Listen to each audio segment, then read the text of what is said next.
Bonjour à tous et à toutes, une petite vidéo où aujourd'hui je vais te parler du bled. Qui a connu le bled? Alors le bled, c'est pas le lieu, c'est pas le lieu, un lieu de vie. Le bled était un livre à l'époque où on apprenait la langue française. Alors bien sûr, si tu es français, ça va, tu l'as peut-être croisé dans les écoles. À l'époque, dans les écoles, on te faisait faire des cours de français, et du reste, ils copiaient sur les bouquins bled, c'était le b.a.-ba des professeurs de l'époque. Alors, faut savoir, l'histoire, c'est que bon, à l'époque, voilà, tu avais des livres comme ça, là, que je te montre ici, tu vois, des cours d'orthographe des bled, donc c'était les livres de l'époque, hein. Donc, ça date c'était pour la 5e et 6e année.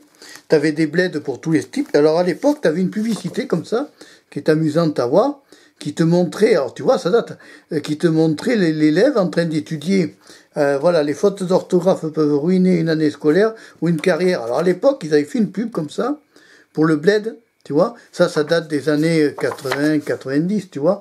Donc à l'époque, c'était des livres comme ça, petits livres, hein, format genre pocket, ils n'étaient pas très grands, et à l'intérieur, tu avais tout un tas de cours. Alors, je sais pas, tu vois, voilà comment ça se présentait à l'époque, cours d'orthographe. Donc, c'était des vieux bouquins, hein. C'est pas jeune. Alors, après, ils l'ont réédité, ça a été la base de tous les professeurs pendant des années. Ils nous ont fait bouffer du bled pour finir, créer le SMS et les langages complètement tronqués. Mais enfin, ça, c'est pas grave. Donc, tu vois, il y a tous les trucs de verbes. Alors, si tu regardes, par exemple, là, tu as les verbes en yé. Alors, attends, voilà, ça tombe. Voilà, tu vois, c'était le bled, donc c'était le b.a.-ba. Et alors à l'époque, à la fin de la période scolaire, les professeurs mettaient des livres, du reste ce livre avait été jeté par un prof, mettaient des livres à la poubelle comme ça. Pourquoi? Parce que la prochaine année, ils en recevaient, la saison suivante, certains professeurs recevaient des cargaisons de livres pour les cours de l'année qui suivait. Donc à une époque, il y a beaucoup de profs qui ont mis à la poubelle des bouquins, bêtement, hein. Alors après, tu vois, il y avait donc cette édition-là, qui était 6e, 5e à l'époque, et tu avais une autre édition qui avait été créée, j'arrive, je reviens, donc il y avait eu deux autres éditions qui avaient été créées à l'époque, donc tu avais donc la nouvelle édition, donc tu vois, ça se présentait comme ça. Alors peut-être que ça existe encore, dis-moi dans les commentaires si toi, dans les écoles ou autres, si vous avez eu ça, si vous avez connu ça. Bon, c'est un b.a.-ba, hein, c'était un classique. Alors attends, si je rapproche, voilà, ça se présente donc normalement à l'endroit, puisque moi je filme à l'envers. Voilà, tu vois, c'est ça. Le bled, donc tu vois, c'est la nouvelle édition. Donc il y avait une édition 2. Alors ça s'appelait, l'auteur c'est Édouard Bled, et l'institutrice était Odette Bled, lauréat de l'Académie française, première leçon d'orthographe, cours élémentaire, nouvelle édition révisée, ouvrage couronné par l'Académie française. À l'époque, ça avait été couronné, tu vois, par l'Académie française. Donc tu vois, tu le lis là. Voilà. Et alors, c'était ancien, c'était le b.a.-ba de tous les professeurs, hein. Tous les professeurs se basaient que sur le bled. Alors, je ne sais pas si maintenant, dans les cours modernes, je ne sais pas si les jeunes étudiants sont intéressés par le bled ou pas. Alors ça, c'est à toi à me le dire régulièrement dans les commentaires. Voilà, ça c'est des trucs que vous pouvez me dire vous, parce que moi je sais pas. Il y a un moment que j'ai quitté le parcours, qui servait pas à grand chose. À part à te pomper et à te mettre des mauvaises notes. Donc tu vois, il y a un vieux marque-tapage. Oh, il était joli. À l'époque, on faisait des marque-pages, tu vois, entre parenthèses, très très joli. Tu vois, il y a un espèce d'effet 3D dans ce marque-page. C'était l'époque des marque-pages très très jolis en 3D. Ça a été une mode, ça, dans les années 80-90. On avait des marque-pages en 3D. C'était joli. Ça avait un effet 3D. Donc là, tu avais de tout, là. Alors, tu vois, tu pouvais avoir des leçons comme... qu'est-ce qu'il y avait, là? La orthographe d'usage, les mots, les syllabes, sachant les couper, les mots. Alors là, c'est des trucs qu'on peut revenir régulièrement, parce qu'on les perd régulièrement, tous ces trucs. Ils ont énormément compliqué la langue française, qu'ils auraient pu simplifier. Alors c'est vrai que maintenant, les jeunes, avec les SMS, la langue française, elle est foutue, hein.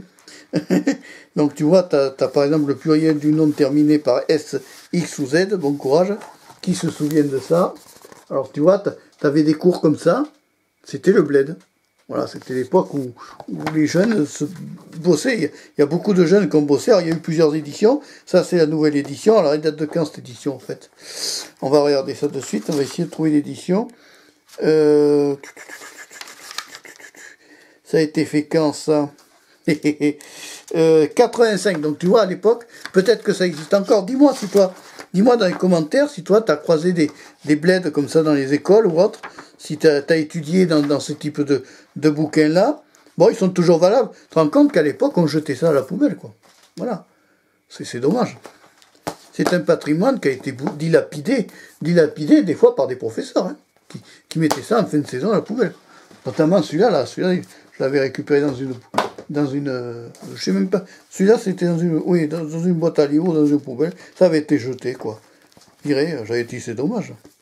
C'est un patrimoine qu'il faut pas perdre. Parce que bon, les principes, ça sera toujours, tu vois, l'imparfait, l'indicatif, il sera toujours imparfait. C'est le cas de dire. Le passé simple sera toujours un passé compliqué, simple. Tu vois, il y a des trucs comme ça, des voix, alors là, j'aime bien le terme, voix pronominales. Alors tu vois, il y avait tout un tas de trucs à étudier à l'époque. Alors bon, il y en a qui faisaient des corrections dessus. T'avais des petits malins qui récupéraient, qui se mettaient ça sur les jambes et qui recopiaient. Alors ils passaient pour des brigands élèves, tu comprends? À l'époque, il y avait des petits gosses. Moi, je me rappelle dans les écoles, t'avais des gamins. Alors ils mettaient ça sur les jambes pendant les cours, parce que comme avant les bureaux étaient opaques, c'est-à-dire qu'il y avait c'était des bureaux monoblocs et c'était opaque. Moi, je me rappelle de l'époque, je sais pas si tu as connu, de l'époque des bureaux où le bureau était un dessus qu'on soulevait, il y avait des trous en haut du bureau. Alors je pense que c'était des anciens bureaux de l'époque où il y avait les encriers. Moi je me rappelle, gamin, j'avais des vieilles écoles avec des restes de vieilles institutrices qui étaient des... Mais alors vieilles. Franchement, il y en a, ils sont gâtés maintenant, ils ont des jeunes filles. Maintenant, nous, moi, à mon époque, il n'y avait que des vieilles mémés. Alors, des fois, c'était rigolo parce qu'il y en avait qui étaient sourdes. Alors, tu avais des gamins, ils en profitaient pour parler à voix plus basse, pour pas que l'autre prof ait l'entende de la réponse fausse.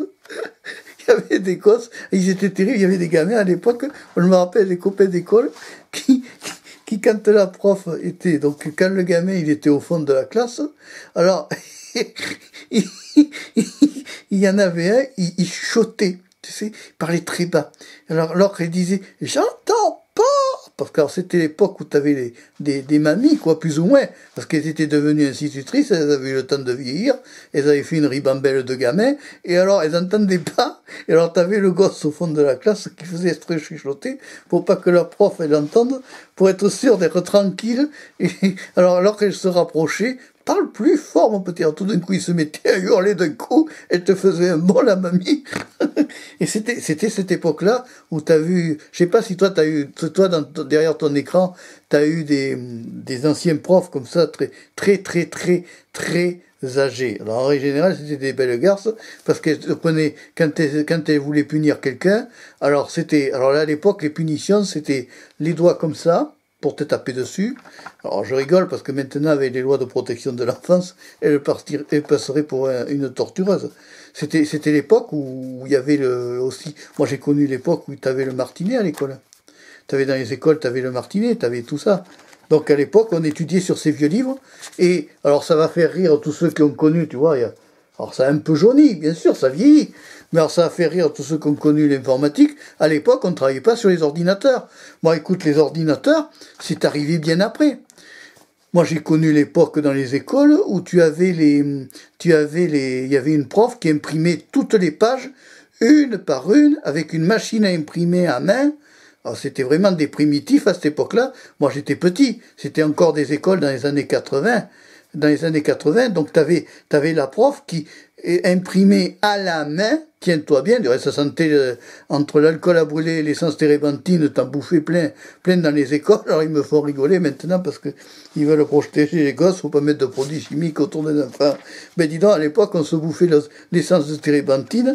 Après, parce que moi j'ai connu quand même l'époque des écoles qui marchaient encore avec la craie.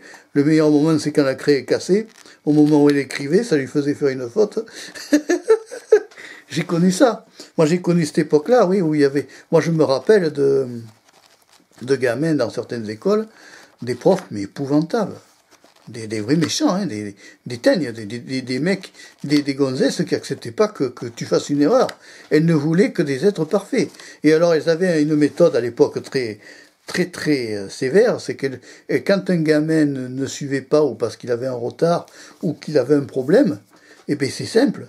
Elle le mettait au fond de la classe, et c'était terminé. Elle ne s'adressait plus à lui. Il pouvait rester cancre toute sa vie, ça ne la dérangeait pas. Il n'existait plus, le gosse. Maintenant, bon, il y a eu des lois qui ont fait que les professeurs sont obligés d'avoir un meilleur comportement. Maintenant, ça serait les élèves qui auraient besoin d'avoir un meilleur comportement vis-à-vis des profs. Mais c'est vrai qu'à une époque, moi, je me rappelle, quand j'étais petit, le prof arrivait, tout le monde se levait. Il y avait un respect du professeur. On disait monsieur le professeur, on disait madame la professeure, mais on les respectait. Que maintenant, c'est devenu la gabégie, plus personne ne respecte personne. Ce qui est du reste une catastrophe. Donc, c'est vrai que ces petits livres-là, alors, je sais même pas s'ils sont encore édités. Tu te rends compte? C'est vieux, ça. Mais ça n'a pas perdu une ride, hein. Ça perdra pas une ride. Bon, ça peut être perturbé. Je vais pas lui montrer au livre le langage SMS parce qu'il va déprimer. Mais bon, je te garantis que si à lui je lui montre le langage SMS, il déprime. Parce que bon, il a fait tous les efforts pour former tout le monde, pour finalement finir avec des langages abrégés où on ne comprend plus rien. Mais enfin, c'est pas grave. Mais ça n'a pas pris de ride, si tu veux. Ce genre de livre ne prendra jamais de ride du reste. Alors si t'en trouves, tu peux en trouver de ça dans les sites marchands. Alors plus modernes, bien sûr, parce que ça a changé, parce qu'ils ont réédité entre-temps, ou tu peux aussi trouver ce type de livre, des fois, dans des brocantes, dans les boîtes à bouquins. Alors prends-les, c'est toujours valable. Voilà ce que je peux dire sur le bled de l'époque. Alors à l'époque, c'était les éditions Rigolo Hachette qui faisaient ça, ouais. C'est amusant. Les anecdotes de l'époque, alors tu vois, il avait réédité et tout. Alors attends, si on prend celui-là, si on compare, tu vois, les deux, si je les mets côte à côte, si on peut, ça rentre dans la caméra. Tu vois, déjà, à l'époque, le premier était tout petit. Le plus petit, c'était le premier qu'on avait réussi à récupérer. Et le deuxième, c'était plus grand. Et donc, il y avait cette publicité que je te remontre, hein, qui montre bien que ça date. Hein. Tu vois, c'était des publicités comme ça, qui datent vraiment. Et c'est une publicité de l'époque. Ça date. Ça a une valeur ancienne, voilà. Ça n'a qu'une valeur ancienne. Alors, dire que ce sont des livres qui ont une valeur au point de vue revente, de nos jours, je pense pas, parce que ça a été ultra édité, et que ça doit coûter maintenant 99 centimes, quoi. Sur des sites comme Presse Ministère, tu touches ça peut-être moins de 90 centimes. Parce que plus personne n'en veut. Parce que maintenant, ils ont des cours, j'ai l'impression que maintenant, les étudiants, ils reçoivent les cours par Internet. En fait, ça s'est ultra modernisé. Mais ça a perdu de l'âme. Parce qu'à l'époque, quand tu prenais un livre, alors c'est vrai qu'avec les trucs sanitaires, maintenant, ils ne doivent plus toucher de livres. Les livres ont dû devenir des pestiférés avec le problème du coronavirus. Mais c'était quand même bien agréable d'ouvrir un livre, de lire le livre, ça fatiguait pas les yeux. C'était quand même, il y avait une odeur, l'odeur de l'encre, l'odeur le toucher du papier qui était bien agréable. Moi, j'aime bien les livres, j'ai toujours aimé les livres. Et je me battrai toujours pour des livres en version matérialisée, parce qu'il y a un contact, il n'y a pas besoin d'électricité, on peut y revenir à tout moment. S'il y a un orage, tu peux toujours lire le livre, que quand tu as un livre sur une version dématérialisée, que tu lis sur ton ordinateur, s'il y a un orage, ton ordinateur il peut péter. Bon, ce sont des choses que moi j'aime bien, et puis que j'avoue, ce sont des bouquins qui ne prendront jamais de ride. Alors évidemment, tu peux tomber dans des vieux livres comme ça, tu vois, tu peux avoir des taches, alors je sais pas si ça apparaît à l'écran, ça s'est taché. Bon, mais c'est pas grave, tu vois, c'était des cours de l'époque comme ça. Mais il y en avait qui arrivaient à mémoriser. Alors, tu avais deux catégories d'élèves. Tu avais l'ultra brillant qui était toujours mis en avant, et tu avais l'ultra crank qui était mis en arrière, ou plutôt en avant, mais version basse, en se faisant dégrader. Ce qui fait que ça a gâché beaucoup d'enfants. C'est un peu la faute des professeurs aussi, qui ont un peu gâché des enfants, par le fait que de leur mauvais comportement et leur mauvaise façon de traiter le gosse. Voilà. Allez, t'as aimé la vidéo, je t'ai amené dans un bled, mais dans un bled qui se défend pour la langue française. De nos jours, on perd notre langue française, nous perdons notre identité, parce qu'il y a de plus en plus d'anglétisation de choses, et c'est une catastrophe. Donc il faut se battre pour récupérer notre langue française. Navré, quand on est français, on parle français. Allez, c'était le bled, c'était la présentation du bled. Au revoir, à bientôt, et merci, et n'hésite pas à mettre le petit pouce levé. Ciao!